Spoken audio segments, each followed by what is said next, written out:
Somewhere between 5 and 8. That was how many bones Alfie was sure he was about to break as he lost his grip on the drainpipe, fell 10 feet and landed bum first in the flower bed outside the prison walls. Alfie was 14 years old and skinny, with thick mousy brown hair that always seemed to curl down his face no matter how much jelly put in it. His eyes were a deep sea green, which hit you more in person than it did in photos. Everyone said he got them from his grandmother. Alfie wiggled his toes and was happy to discover that he could still feel his legs. He sat up, rubbed the back of his neck and wiped the mud from his watch. It was a little after 9:30 p.m, right on schedule. He had planned this breakout down to the minute. If his calculations were correct, then he wouldn't even be missed for "Stay where you are!" Then again, Alfie's plans had a habit of going wrong. The gruff voice boomed down from the window he'd just climbed, fallen from. By the time Alfie had scrambled to his feet, he could hear heavy footsteps somewhere deep inside the cell block coming his way. "Oh, the man in black," thought Alfie. "There's no way he's stopping me this time. No way." Alfie sprinted across the lawn towards the street. Vaulting over a low brick wall, he caught a glimpse of the huge arch of Wembley Stadium glowing in the distance. As much as he hated the prison, he had to admit its position on a hill just outside London gave it some spectacular views. Alfie risked a look back just in time to see the dark-suited, broad-shouldered man with neatly clipped hair hurdle the wall and tear after him. "Stop!" Alfie sped up, legs already on fire with the effort as he flashed past cars parked along the narrow tree-lined street. But the man in black was closing in on him fast. "I said stop!" Alfie skidded on a patch of leaves and veered into a park that had appeared on his left. He might not be as fast as his pursuer, but the night was on his side. He pushed through some bushes and crouched behind an oak tree. Pressing his face against the cold, wet bark, he ignored his desperate need to gasp down air. Branches snapped as the man in black bulldozed his way through the scrub. Alfie stayed still and watched him barrel out of the trees, grumbling and cursing with every sapling that whipped him across his face. Finally, free of their grasp, the man in black spun around 360 degrees in a desperate search for his prey, and then ran on in the opposite direction. Alfie finally sucked in a supersized lungful of air. That was too close.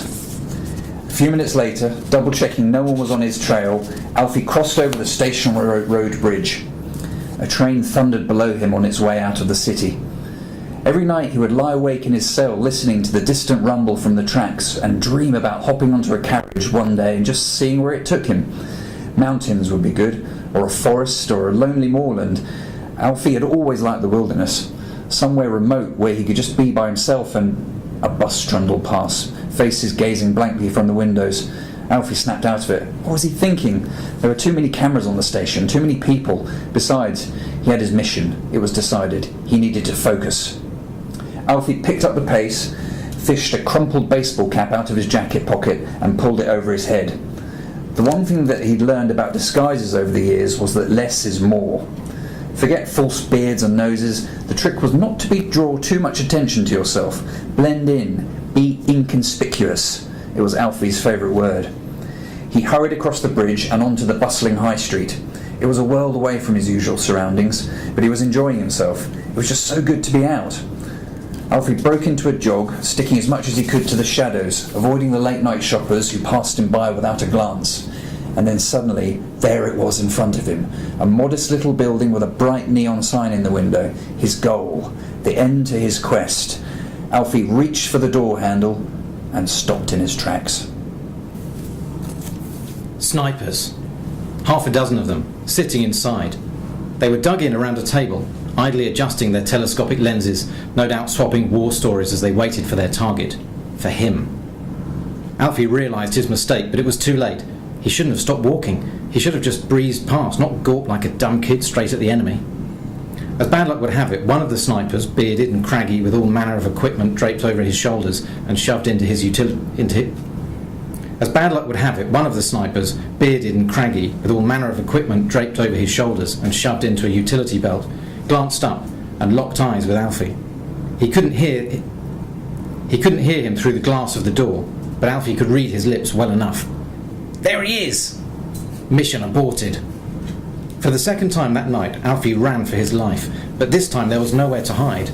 The parade of shops was too well lit, and he was still tired from his foot race with the man in black. Behind him, the snipers piled out of the building, readying their weapons, unhooking tripods, bringing scopes to their eyes as they gave chase. Alfie plunged across the road, threading the needle between a bus and a cab. Horns blared and air brakes hissed. He couldn't afford to give them a clear shot. These were pros. All they needed was one split-second chance, and he was history. On the other side of the road, Alfie spotted an alleyway between a pub and a mobile phone shop. He ducked down it, but there was no telling where it led, and he could hear the snipers' shouts not far behind. Then he saw it, large, square and green, with a hinged rubber lid. No choice. Alfie hauled himself up and into the bin, slamming the lid down behind him. It stank of rotten food, and Alfie tried to pretend it didn't smell like someone had been sick into it as well. He froze as the heavy footfalls and breathless yells of the snipers approached. He closed his eyes and prayed. Walk past. Walk past. Footsteps came and went, then silence. They'd gone.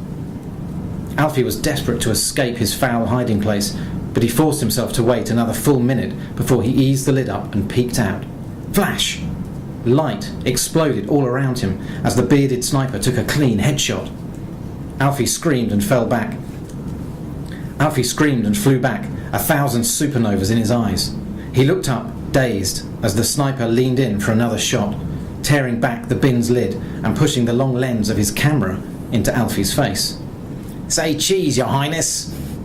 Prince Alfred Henry Alexander Louis, Prince of Wales and heir to the throne of the United Kingdom of Great Britain and Northern Ireland, stared up from the depths of the bin and gave the paparazzi photographer a big, sarcastic thumbs up. Happy now? Alfie couldn't even summon up much anger. This photographer was just doing his job. What do you think? Said the rat-faced little man. Who wants a photo of the future King of England hiding in a bin? That'll be 10,000 quid, thank you very much. The photographer got a whiff of the bin's interior and recoiled. Whoa, have you been sick in there as well, Your Highness? Suddenly the photographer was hauled off his feet. It was the man in black, otherwise known as Brian, Alfie's Royal Protection Officer. For once, Alfie was pleased to see him. Brian manhandled the indignant sniper away with one shove of his mighty palm. That's enough, you've had your fun. The photographer didn't put up much of a fight. One glance at Alfie's bodyguard told him that he was ex-Special Forces. But then, why bother? He'd got what he came for. He holstered his camera and sauntered off, getting out his phone, no doubt to start the bidding for his exclusive snap of the prince in the bin. Satisfied that the threat was gone, Brian turned back to Alfie and fixed him with a weary stare. OK, Brian, you found me. Your turn to hide. Shall I count to 20? Brian sighed. He wasn't in the mood for Alfie's jokes tonight. What were you popping out for this time? Curry? Fish and chips? Pizza, actually. And Broggio's does the best pepperoni in town.